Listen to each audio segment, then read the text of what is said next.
Okay, team. I've got the mounts in and torqued. I didn't really know what setting, but I did 70 on the main mounts and then 50 on the rear. I used the standard torque setting for the LS3 mounts. It's about 37 to 43, something like that. So I just did 40 for these ones. I've removed the steering shaft here. And here's the part of the assembly. I'm putting in a new steering shaft, which is right here. And as you can see, it's lower profile. And the steering shaft goes from here to here. The lower profile steering shaft will allow the headers to clear. So that's necessary. I've run into a problem though. And it's that there's no place for this to mount over this little flange on here. So you can see the, if I have it, the old shaft has this little flange. So I'm gonna have to grind that off or something.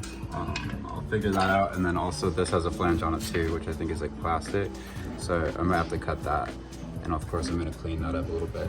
So I'm gonna talk to Sicky about it just to make sure and make sure that's, you know, the method to do it. There could be pieces of hardware that I could put on. There may be a reason why this is lined up that way. It could just, so I'm not sure. So anyways, I'm gonna talk to them and I will go ahead and finish that install tomorrow. In addition to the steering shaft, I've also went ahead and since I test fitted the engine, I have kind of an idea of the ABS module and kind of where it's in the way, the heat shield at least. So I went ahead and made the cut. I marked it here, but I just cut it straight and it actually looks pretty good. So that's cut out. So now I think it's good. I think it's gonna fit. If not, I'll just cut it a little bit more. But I actually have this idea here. So this heat shield was connected over here somehow, I think like that. And so I've removed it. I don't really need that there since there's not really, I just don't really need it there. In fact, it's actually more in the way of the compressor here. And so I'm thinking about just using this, and when I fit the headers in, I could potentially run this, run a screw through there and then bend this and then kind of make like a little heat shield with this. So that's my running idea, but so that way I can move it up just as much as it needs to be, so I can have something here, but it's not all the way. So anyways, I'm just toying around with that idea, just using this heat shield. OEM BMW, as you can see. So I think that's what we're gonna end up doing. And so with that, so we're ready pretty much to change out the oil pan. I'm just waiting for my gasket to come in. And from there, my harness has been ordered and we'll be able to drop the engine once I get that harness in, get the shaft in, and from there we're good to go. So the AC compressor also, I have it pulled out here, and here's where the connections are, right here. And so you can see it sits against the chassis here. Now that I've removed the heat shield, there's a little channel, but I'm gonna have to get some sort of low profile mount for that to work. I would rather use the stock AC. Here's the, and I mean the stock Chevy AC. Here's the AC the compressor that came out of the BMW, and so it's got like 200K miles. It's pretty old. I'd rather just use this newer piece of equipment here. And that way I won't have to, you know, get a mounting bracket or modify anything like that. So working on that. And from there, we're gonna pretty much be good to go, except for the fuel line fitting. If anybody knows about this, please comment. So I gotta figure out how I'm going to get this fitting to work. Right now, let's see if you can see it, okay. Oh, there's some fuel coming out. So the fitting is basically this one's too small to fit on here. And I even compared the fuel rail to this fitting, for, the fuel rail from the BMW, and this one's definitely bigger. So I'm going to have to probably cut this line and put a new fitting on it. So if anybody has any ideas for that or how to do that, I appreciate that. when I do the first start, I may just cut the line and slip it over and do a little hose clamp. And I might even just do that permanently if you guys recommend it. I gotta just do some research and make sure that's a safe way to do it. So that's where we're at right now. I'm going to be working on the differential as well. It's got a rusted axle here, and I believe, of course, you know, it's a surface rust. If it was more than that, I would definitely replace it. But it's weird because just one axle is rusted and the other one's fine. So I'm gonna pop this out, sand it, put some POR 15 on it to prevent it from rusting again.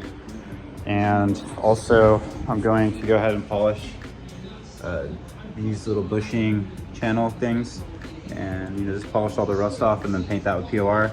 I'm gonna redo the bushings as well. And then some of these wires look pretty shredded, unfortunately, so I'm gonna have to look into that. I don't really know much about rear ends, but I'll have to figure that out. And also the e-brake cables, this one looks okay, but this one, there's nothing there, and it's all bent up, so I'm gonna have to figure out what to do with that. Very interesting note. This is the rear end, of course. These are rear brakes, and note the size of the caliper, which it says M on it, by the way. I don't know if you can see that, but note the size of it. So it's about, so that's almost the diameter of it, right? Maybe it's a little more, the ratchet. This is a broken ratchet that I busted trying to get the lugs off. Okay, so if I go a little bit less, so that will just kind of give you an idea of how long it is. And if we look at the front brakes on the E46, look at that. So the front brakes on the E46 are actually smaller than the rear brakes and rotors on the E46 M3 rear end, which is insane. So just really cool that this, you know, you can definitely see that it's beefier. And of course there's the limited slip differential as well. I've went ahead and spun the drive shaft, and both the wheels spin in the same direction. So we're making good progress. Things are starting to feel a little slower. I'm taking on smaller projects, you know, multiple at a time, and then just kind of figuring out what I need to get everything to fit. But so far so good. Everything seems to be going really smoothly, and I'm extremely excited. I did, you know, test fit the engine without the urethane bushings in there, and I can't wait to get those bushings in and put the engine in for real. I just need to get that clutch kit. The original clutch I ordered a brand new clutch, and they sent me one that's all banged up. So I'm having to order another one. And in addition, I have the transmission and bell housing on the way. It should be here by Thursday. So we should be able to get everything buttoned up. I'm hoping sometime late next week. And of course I am starting a new job on Tuesday next week. So it's gonna definitely affect how much availability I have for this project, but I'm still gonna try to knock it out. I'm gonna set a goal for getting that engine into the car. Well, I have the harness coming too. So harness is supposed to be in by the 13th of February. So I want to get the engine running in the car by the 15th of February. I think that's very realistic. And I believe today is the 1st, yes. So it's like 4 in the morning on the 1st. So anyways, that's just an update for you guys. Thanks for tuning in, and the next video will be probably in a few days. Thanks so much. Have a good one. Also, it's extremely cold out. It's been snowing. It's 25 degrees, so the garage got an upgrade.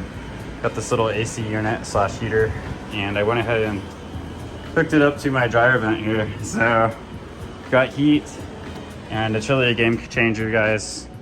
Working on the car, I can get the project done so much quicker because I'm working in an environment where it's you know, organized for the most part. You know, it's somewhat of a mess right now, but I keep it organized, and then in addition, keep it somewhat clean.